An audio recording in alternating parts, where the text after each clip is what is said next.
Welcome to this week in the world of wrestling.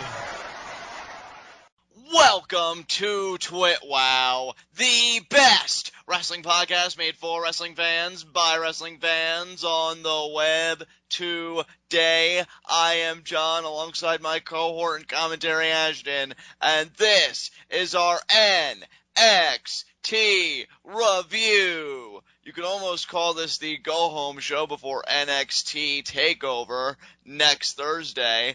And this is a really fun episode of NXT. We finally got our finals of the NXT Women's Championship Tournament rounded out. Some great stuff between Zayn and Breeze. I think all the stars really got to shine on tonight's episode. What do you think, Ashton? Yeah, man, it was a solid episode. It definitely felt like they were spending more time building up for the pay-per-view than actually trying to put on a good show in and of itself, but it wasn't bad nonetheless. Yeah, in fact, I'd almost prefer it that way. I wish more shows were more pay-per-view conscious, if you will. I like that NXT was really focusing on their big show next week. It was nice. Yeah, I don't know if I like it or not, but I do appreciate what they were trying to do. And the one thing that was nice about it was that we did get I think, you know what, now that I think about it, I don't think that it was a lack of trying. I think it was that they just had the matches out of order. If Bo versus Big E would have been the main event, this would have been a significantly better show, in my opinion. Yeah, I do agree. I felt like the match placement was a bit off, considering the implications of everything going on. But yeah, nonetheless, this is a solid hour programming, as per usual. So let's get things started off with the segment that always goes by like nothing on our NXT reviews, Heat of the Night. And as per usual, I don't have a single Heat of the Night tonight. I don't either, so nothing new here. For those of you that are just watching this on my YouTube channel that haven't been keeping up with us on iTunes and or Podbean, we pretty much never have Heats of the Night on NXT. Because it's one of those things where if we do have any nitpicks, they're hardly ever Heats of the Night because we don't really feel like there's anything that hardcore that could really damage the product on NXT because it's only an hour long. Like, how much damage can you possibly do in an hour? Exactly. Like, you'd have to be very conscious of actually trying to muck everything up in an hour for it to be really bad. So. I think we've only really ever had like one or two Heats of the Night on NXT. One of them was just me being a grumpy pants because Davey Richards was terrible and not ready for television, and they put him on anyway. And the other one, I don't even remember. I feel like, John, haven't you had a Heat of the Night at one point because Aiden English beat Colin Cassidy? Yeah, the first time he beat Colin Cassidy, I think, was a Heat of the Night for me, just because of the nature of how he beat him. Just boggled my mind. Yeah, so that's pretty much, I mean, that's two in probably...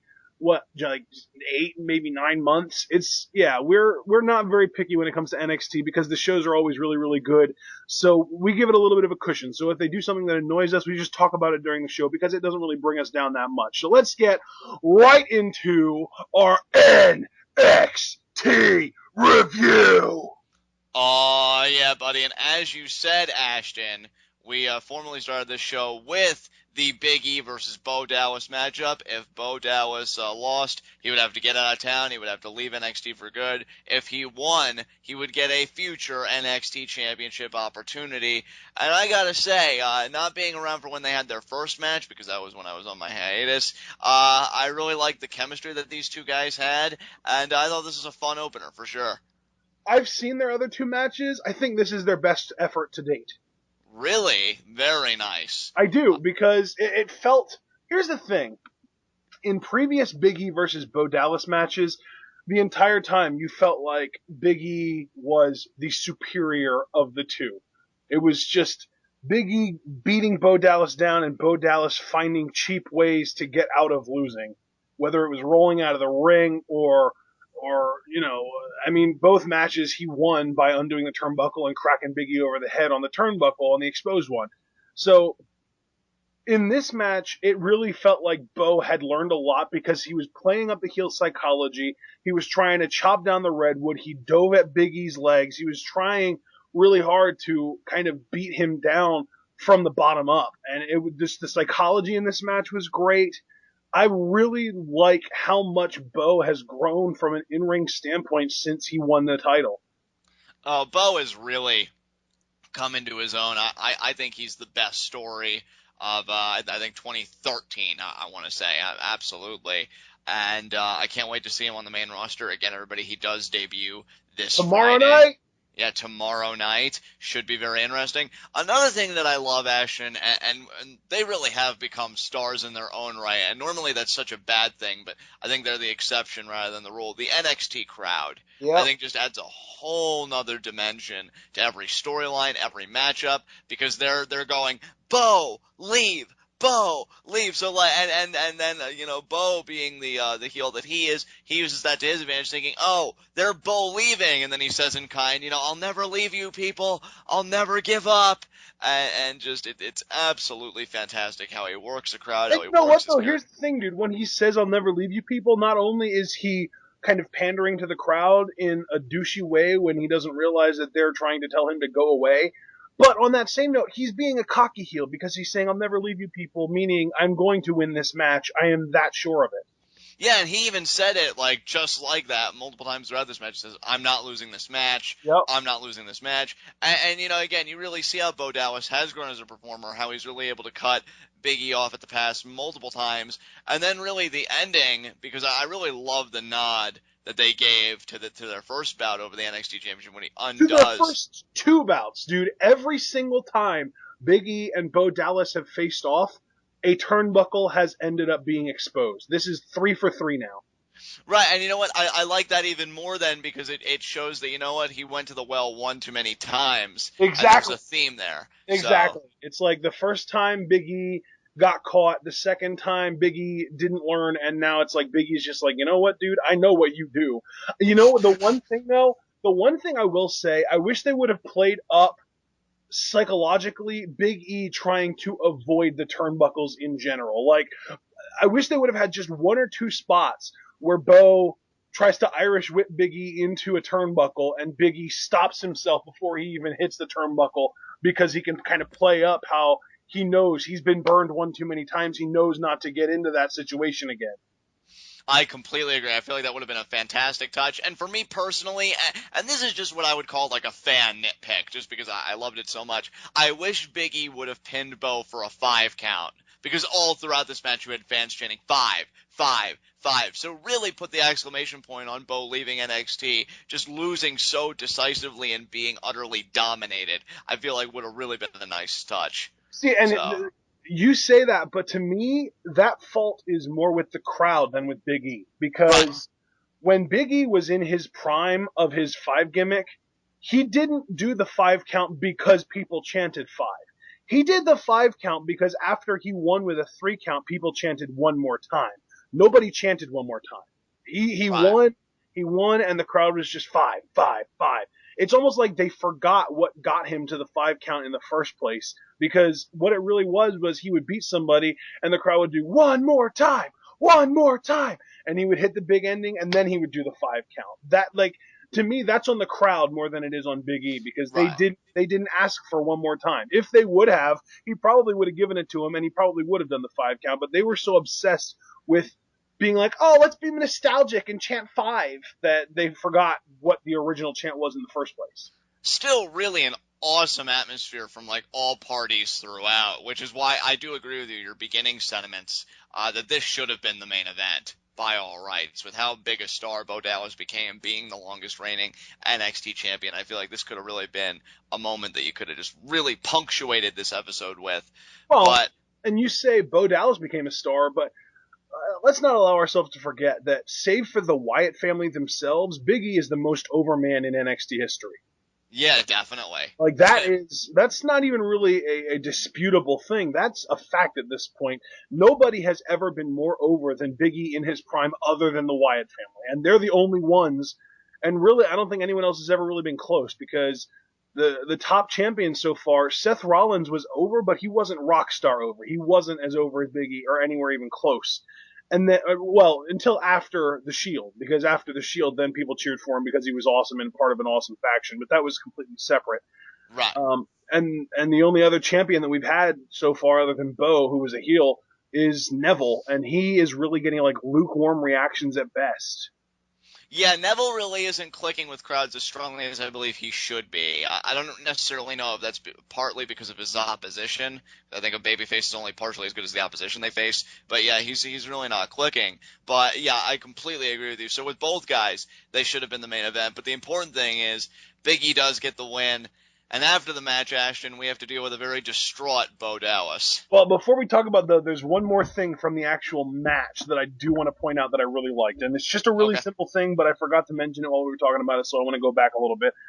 Throughout the match, there were moments when Big E would hold up the 5 and then hit Bo 4 times, and then Bo would block the 5th one. And they did that at least 2, maybe 3 or 4 times. And Bo just would not let Big E get that 5th hit in because of how obsessed with the 5 thing that Big E is. And to me, that just shows how advanced Bo is as far as psychology. And the reason I bring that up is so that I can bring this up. How old is Bray Wyatt? 26 years old. That's exceptional for someone in his spot, isn't it? Yeah, it is. It really is. Do you know how old Bo is? I'm going to say 23. 21. Wow, dude. I'm 1 year older than Bo Dallas. Wow. And he is a former NXT World Champion. And not only former, the longest reigning NXT World Champion. And now he's going to be on friggin' WWE television. I'm telling you, dude, it's a freaking youth movement on one hand, an international movement on the other. In terms of WWE talent, we are really witnessing something special. It's crazy. Yeah, it's insane. The dude is so freaking young, it's almost ridiculous. Telling you, man, that friggin' Wyatt jeans, even though it's not Wyatt. Who are the Bo Rotunda? That's Rotunda, right. yeah, Rotunda. Those Rotunda jeans, man. I'm telling you. And actually, you know what? I just looked it up, and the list that I saw that had Bo being listed at 21 must have been old because I just looked it up. He was born in 1990, so yeah, you were right. It was 23, but still, regardless, he's the youngest guy on the roster by quite a bit. That's insane. The next youngest guy on the roster is Bray Wyatt at 26, which is even more ridiculous because of the spot he's in. Absolutely, dude.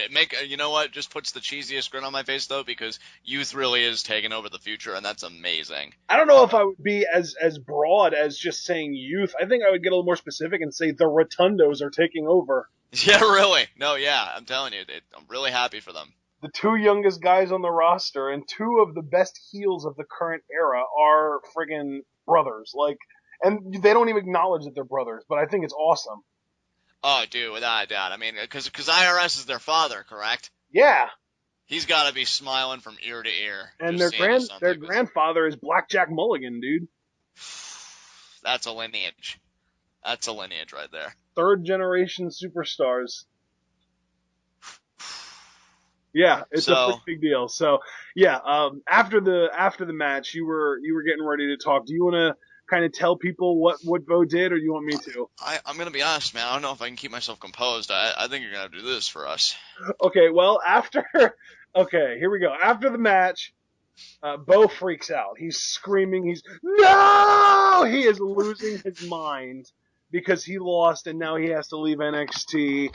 And the crowd is just ecstatic. I mean, at first they're singing, na, na, na, na. You know how it goes. I'm not going to finish. But they're chanting goodbye at him, and he's freaking out pretty good. And then we go to a commercial, but when we come back, we see what happened during the commercial break, and we see that Bo actually cut a promo saying, each and every one of you here, everybody that bought a ticket to see me, I want you all to know that I strongly dislike all of you. And I don't normally use this kind of foul language, but I want you to know that each and every one of you really stinks. I was so hurt. I didn't know how I was gonna move on, man. And then he tells them to leave, and then they're like, "No, you leave." And he's like, "Why are you still here?" And they're like, "Why are you still here?" And then he says, he will be the bigger person, and he'll leave. I just can't believe Bo would use foul language like that. I'm just so grateful that he didn't call me a poopy face, because I would have been reduced to tears. I wouldn't have been able to make it. But I think I'm going to be fine. John, you need to watch your language on TWitWoW.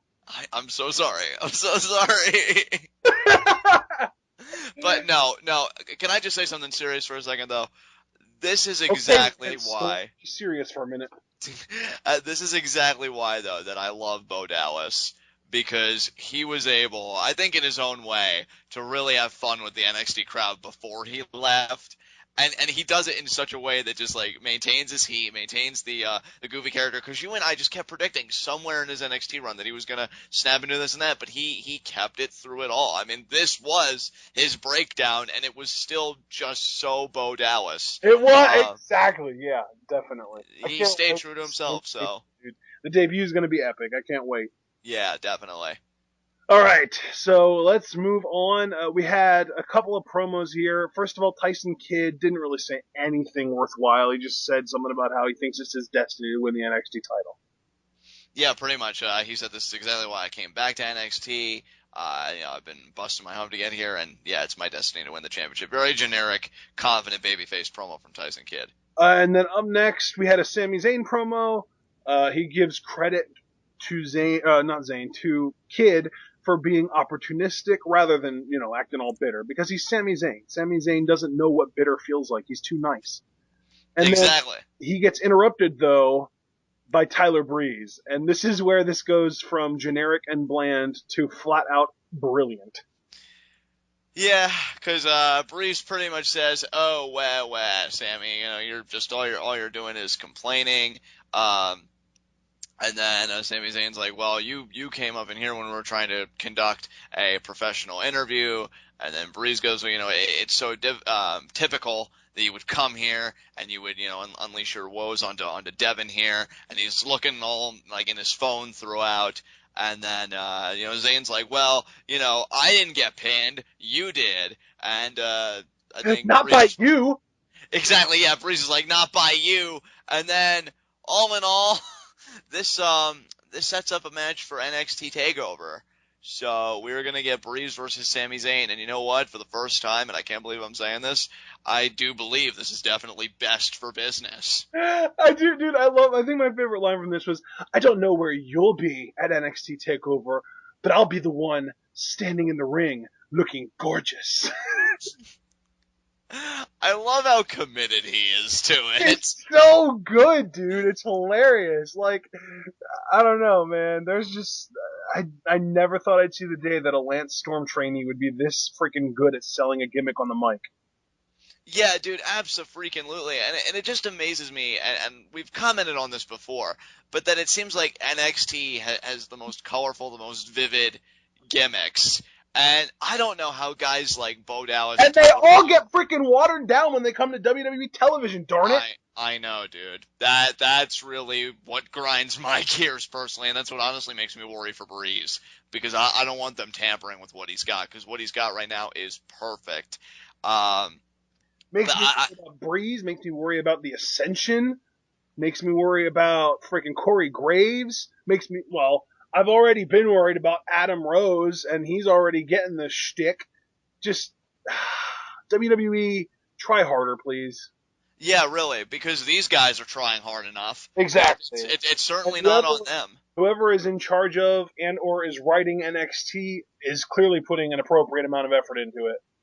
Oh, without a doubt. I mean, I was getting ready to say, I don't know how Bo Dallas and Tyler Breeze can come to work. Yeah, that's another one. I'm worried for Bo Dallas. I am genuinely worried that people aren't going to know how to react to Bo Dallas because he isn't getting the same kind of treatment that he got on NXT. People resented Bo Dallas because he got a push similar to that of a John Cena, where even though you don't buy him winning, he beats everyone. People resented that. They started turning their backs on him, and that's why the freaking heel turn worked, because it was natural. It was practically forced on them by the crowd. But now they're just bringing him in as a heel, and people aren't even going to know that he's a heel, because sure, he's kind of smarmy and kind of douchey, but so is John Cena, and he gets cheered. Yeah, dude, and I thought it was a mistake, and I've told you that repeatedly, and I've said it on here repeatedly. I really wish he would have debuted on a Raw, got that live barometer going. I don't know, something about him debuting on a SmackDown doesn't really set right with me, but I hope that he can really take off.